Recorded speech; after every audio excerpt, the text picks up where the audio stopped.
Hello and welcome to Box with Lizzie. Do you want to introduce yourself? Hello, my name is Avery Lynch, and I'm a singer-songwriter. Well, Avery, it is such an honor for me to interview you today, so let's get started. I want to start off with a very simple question. You've probably heard this like a million times, but how did you get into music? I got into music at a very, very young age. I don't exactly know like what it was that got me into music, but I do remember having kind of just like a an immediate connection to wanting to like make sounds um, and like play music. I had a little like toy piano and I went to school and I heard a song playing and I came home and I had the song stuck in my head and then I played it on the piano and my mom was like, "Oh my Oh gosh, we my need to gosh, get you that's so cute. like a real like keyboard or something. We need to Mhm. take you to lessons." And then it all just kind of went from there. Did you have like a specific moment where it clicked where you're like, oh my gosh, I need to be a musician? Or have you always just Uh, known? I think it was I got like moved into like private lessons after doing like group lessons because my teacher was like, Avery should probably like be a little bit more accelerated. And I was like, ooh, I was never told that like in school. So Like, I oh my was like, oh gosh, my I'm gosh, this is like my special. thing. Exactly. And when I started playing piano more like seriously, which was funnily enough when I was like 9, probably like 9 or 10, I was like, I really want to learn all these Billy Joel songs, and then I want to learn how to play and sing to them. So I would learn like Sarah Bareilles songs because they're very like piano heavy, and she's like one of my favorite artists. Um, and I think it was like when I started writing, which was probably at like 10, is when I Oh, was like, okay, oh my gosh. this is my thing. Writing songs at 10 years old, that sounds amazing. I started with like piano compositions and Hmm. then which might have been a little bit younger, and then I started like writing lyrics and stuff and doing like more of like real songs, I guess, even though they were not because I was 10. But I wanted them to be. But speaking of writing music, how is your process for writing songs? Are your songs based on real events? Do you go into like a persona and like pretend you're like a fairy tale Disney princess and then write music through her eyes? Or do you just take I like things so that I people have do done to you write. and then write them into Yeah. music? I do both of those, to be honest. Mm. I have so many of my songs are about my own life and my like own personal experiences. Some of them are about like romanticized versions of experiences that I've had, um or like experiences that like my sisters or my friends have had. Hmm. Um and sometimes I just kind of like I'll like watch a movie and like I watched Little Women and then I wrote somebody new because Hmm. I was like I just want to like write a song that feels like it could belong on like in a scene like that. Um like the hill scene to be specific. And then I was like, ooh, Amazing I movie, should. by the way. Oh my Absolutely god, I love good. that movie. It's like my Great favorite. choice. Right? I still have to watch it, but my friends are saying it's amazing. They're like, Lizzie, watch. I'm like, I know, I have You have to. to. It really I is the should. I best. should. Well, now I definitely have to because then I need to listen to the song after and then see how it correlates.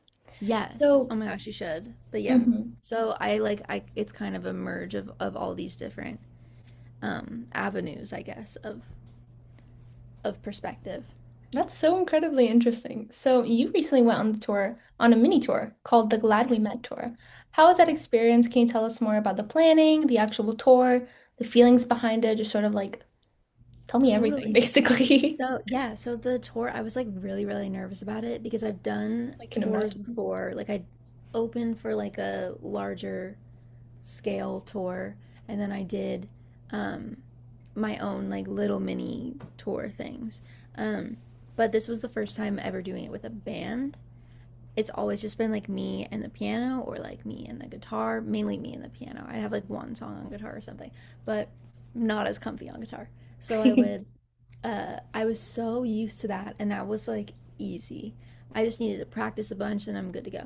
This was so different. Oh, there's Honey Bun. Um, Gosh, uh, this absolute was so gorgeous different. cat. I know she's. Do you want to say hello? Can I interview her next? Yes. How does it feel Miss to be here Honey. on Box with Lizzie, Miss Honey Bun? Oh There's my nothing gosh. behind her eyes. She needs to meet It's my really cat. My cat. I have four. yeah. um, but this was like my first tour with a band and tracks and in-ears and just the whole like it being more of a show. So I was like, guys, I don't know. I don't know that I can do this. I was super, super nervous. I had to like buy all the stuff that's on the stage. Like you have to like come up with like a stage design Hmm. and then bring it all with you. And you have to like figure out how like your in your pack can like clip onto everything that you're wearing. You have to like just everything has to like be part of the show, which I'm not used to. All of my peers have done this like a million times, but because I like play everything and I've always just been in like an acoustic set situation, I've never Which is needed to always do great. anything different. I Yeah, love a good acoustic set. On the Eras me tour, the too. acoustic set was like my favorite part. I love it. It's like Yeah. it's definitely and I still incorporated that into the Hmm. tour. So like the middle section is just me and the piano. Um, but it is like it's like very different having like a click in your ear and a little voice being like verse 2 3 and then you're in and you have to be locked in with the other people Hmm. around you. And I was really, really nervous about playing with my guitarist um, because I didn't want to like disappoint him. I was like, I'm sure you've played, like, because I know he's played like very cool artists before and very cool shows. And so I was like, I am such a beginner. Like, please bear with me. But it ended up like totally fine and really, really fun. Um, Way more nervous than I needed to be. Um, but yeah, it was a great experience. Are you planning on maybe doing some more shows in the future? Maybe come to us Europe, people. I do have a plan for some shows Ooh. this year. I'm not leaving the Ooh. country, but I do have shows this year. Ooh. Sorry about that. It's okay. I'll have to wait. So, I want to ask a little bit more about you growing as a musician. Specifically, how has you growing as a musician changed you? Okay, so I think it's made me a little bit more it's made me more confident, but also a little bit more stubborn, if that makes sense. I'm a very like stubborn person. I'm a That makes Taurus, and I'm not like very into astrology, but I've been told by everyone who is that it makes sense. That like my stubbornness is where the Taurus part makes sense. Um, I need to come and ask my astrology friend who's really into yeah, it, if yeah. that's accurate. So I it's definitely like growing as a musician. I have always felt like I had like my like passion and my purpose. Like I've never really been confused about that, which is such a blessing because so many people don't know what they want to do. They don't know what they love to do. And I've never had that issue. Like I've always known what I love to do. It's just been something that's very, very hard to do. Um, and something that's very out of reach and kind of not in your control, which is the worst part of it. But it's been a lot of like it's been very challenging um, internally, I guess, mentally. Like you have to get past so many mental blocks in order to do it. And I get better at it every year, but every year, like there's something new. Like it's a little bit different, and you're constantly like in competition with yourself. It's a weird, it's a definitely like a weird area to be in career wise, especially like being a small artist. It's not for the weak. I would not recommend it to be honest. Um, but all of my peers, we all bond over that. But I definitely do feel like I have like a very strong like sense of self and my voice and my beliefs and my opinions and I feel very confident in myself and that like doing the music like growing as a musician is what created that. I think if I wasn't a musician, I would not feel that way at all. But yeah. So, you started making music in 2020, which was an insane year to live in. Yes. So, your first song that you posted was called Don't Start Now. Do you have Oh my You want to gosh. reflect back on that, sort of say how your like recording, Yeah, songwriting process has changed, maybe I don't know, sort of totally. look back at that song and be like, oh my God, that was so cringy, or look back at that song and be like, oh my gosh, I still love it.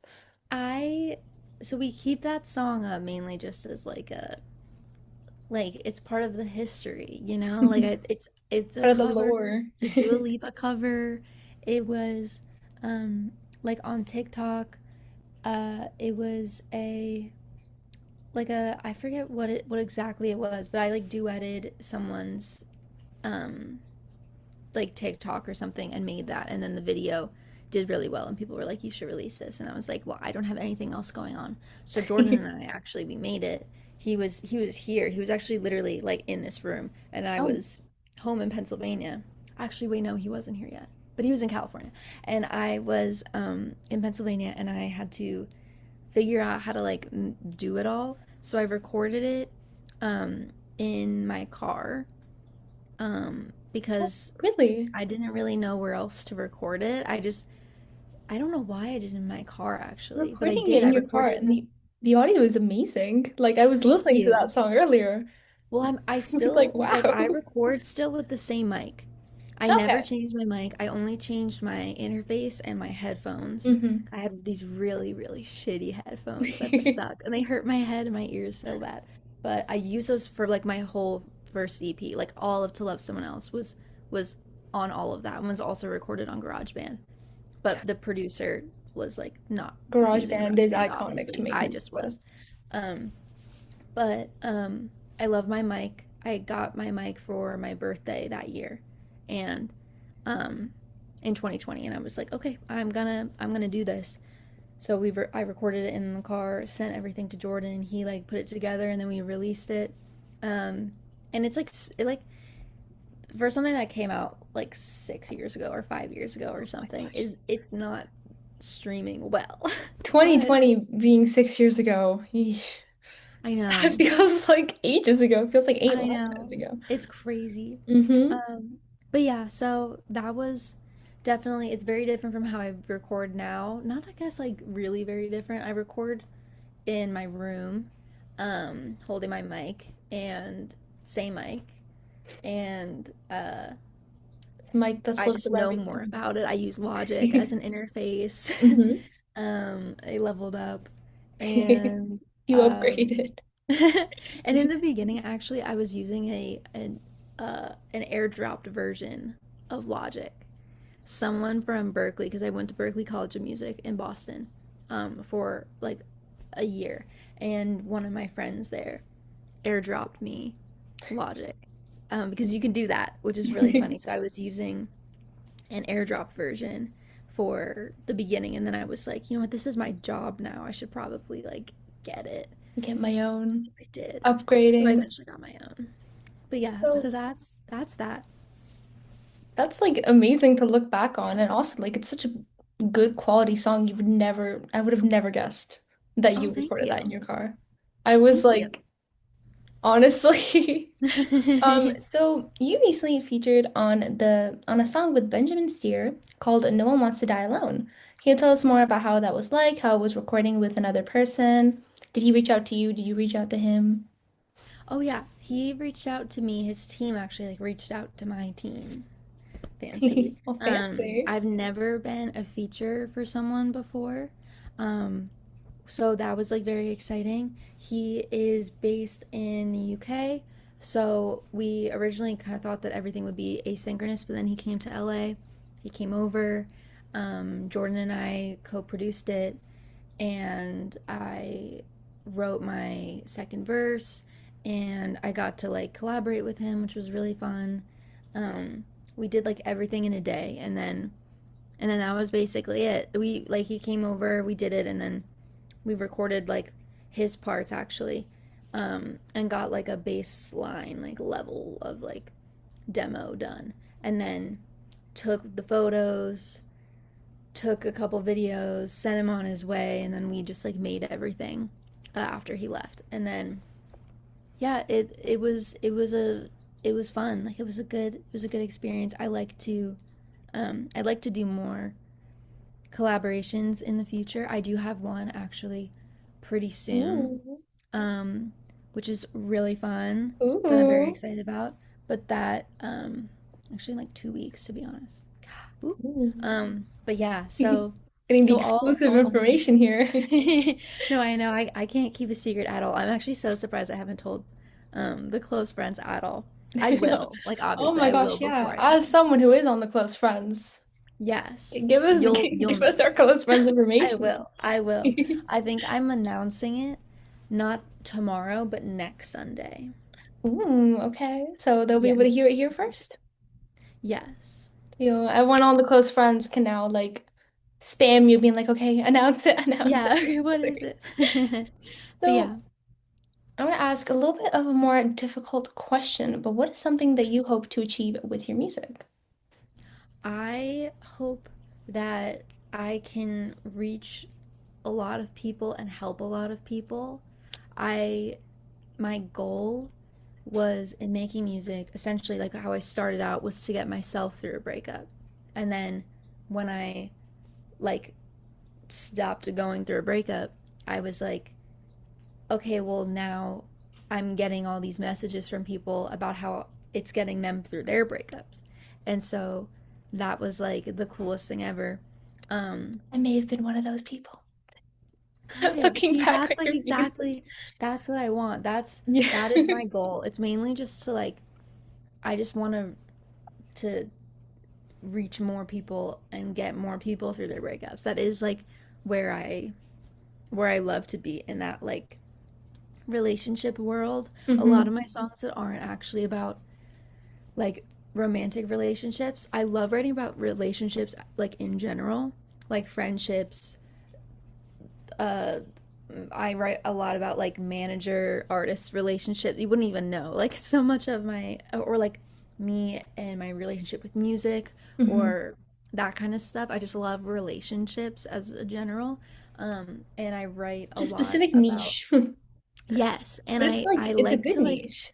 it is a good niche and it's just it's more interesting to me. Like that's just like what I don't know. That's just like what's interesting to me. So I love doing that. And then I just kind of like if you at least like withhold some specifics or you tweak like a word, then it becomes like a relationship. And that's where a lot of people feel it. Um like it becomes like you know what I mean. I don't know if I'm explaining that well. But I like understand what you but mean. like you get it. It's like I can write a song about for example my song Useless Information, Hmm. which I wrote, we recorded, and we did the cover art in this room, which is so fun.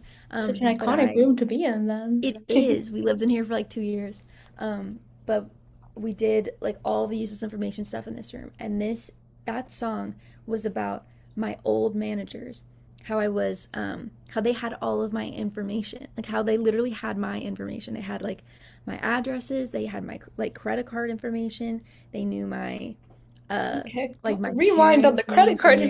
No, information. well, of course they did. Of course they What? did, because they were, yeah, yeah. That's that they have to make, uh, they like run things for you as like your managers. My current managers, they also have my like business card information, and they're like logged into my bank and stuff like that. Like that is like, Okay, I'm it's a learning weird a lot thing. of new things today. Yes, but I was like, and they like know so much about like me and Jordan and Jordan's family and my family. Like they've talked to my mom and my sisters, and I was like, where does all of that go? And then that's where I wrote useless information, but it sounds like it's about a relationship because It does, it I does. pulled some little tidbits of info from my ex from high school and Hmm. was like, yeah, this is perfect because I still know all of these things about you. Where does that go?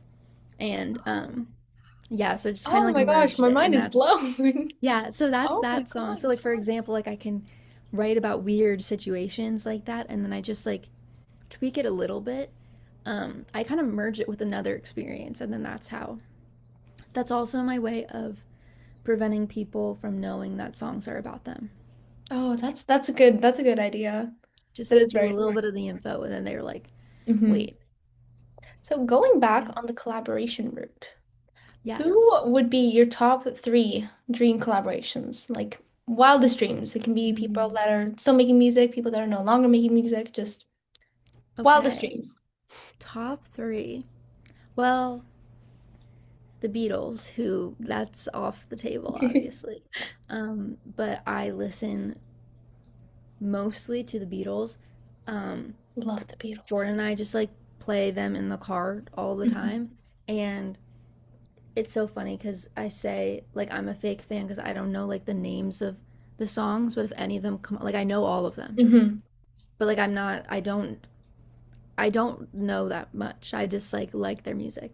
Um, but doing like something with them would be obviously the craziest thing for anybody. Yeah, I Um, mean, yeah. Sarah Bareilles, who is like my idol, that would be a crazy dream collaboration. And then honestly, Lennon Stella. I love her. I want her to come back and make more music. I'm obsessed with her voice. I love her music. I like we're the same age and I like grew up alongside her watching her on YouTube, listen to all of her music as it was coming out. I've always been like my voice has always been like compared to hers. Um which I never minded because I was like that's okay. Like she has the best voice ever, so I don't mind at all. Um and cuz normally like you don't people don't really like to be like told that they sound like someone or they remind them of like another artist cuz you want to just like be yourself. Which I know that like my voice is obviously quite different from hers. I think hers is much better, but I'm still flattered that I am like compared to her to any degree. But I comparisons feel are some good kind of like comparisons. connection to her because I feel like our voices like are like similar ish. And I just love her. I just think she's so cool. But yeah, that's my theory. Those are very good like artists, all Thank you. very different. So I want to ask Thank you. one final question. What is something you want to say to your fans that have supported you along the way, that are listening right now, that keep on supporting you? Do you have anything you want to say to them? I would say that first of all, I love them so much. Um, Second of all, that they are the best, funniest, most wonderful people ever, and they are my favorite part of everything that I do. Like I was so nervous about tour, and then all I needed to do was be reminded that I was going to get to see you guys, and then I was like, wait, I'm so excited now. Um, Oh, that like you guys really just make everything better. Like I'm never like alone. I'm never like just putting out music and afraid no one will listen. Like I have you guys. Um and yeah, just know that I love all of you and yeah, I know a lot of fans are sometimes like afraid to reach out or say anything like they're like she's not going to answer or like I'm so scared to talk to you kind of a thing. I'm like the least intimidating person literally ever, I as would you agree. know, as you know. I remember And DMing you to get added to your close friends. You replied within like yeah, 5 minutes. I was like, oh my gosh. yeah, no, I was I'm like, shook. I am on it. I Hmm. love talking to you guys. I will always answer, and everyone can always come and say hi if they see me, and they can never be worried about DMing me, any of that. I just love you guys. I just want to hug all of you. So, Well, on that lovely note, I'm very sad to say this is all we have time for today, but thank you so much for Avery for letting me interview you, and I'll be linking everything about you down below, and I hope to maybe see you again on Box with Lizzie. Till next time. yay!